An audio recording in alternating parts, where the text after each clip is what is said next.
Косово размислува привремено да ги процесира мигрантите кои биле одбиени како баратели за азил од Велика Британија.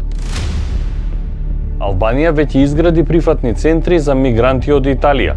Белгија преговара за префрлање на затвореници од белгиските затвори во земјите од регионот како Албанија и Косово.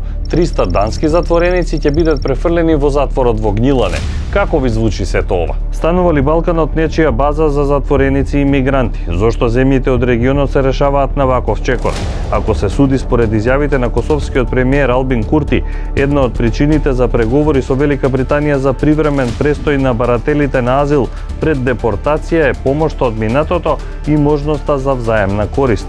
Иако Косово има мал капацитет, сепак тоа го сваќа како должност.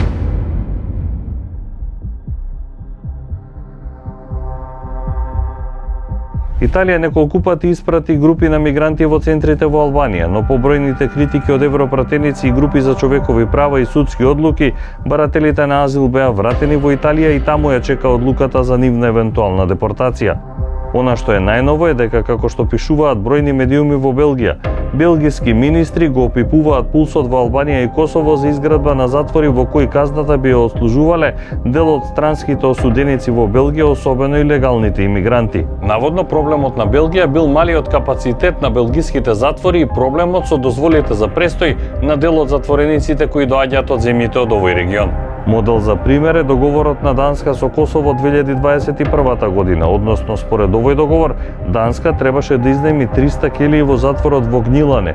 Договорот беше подпишан на 10 години, но надградбите на објектот го зголемија песимизмот кај данците дека тоа би можело да се реализира пред 2027 година.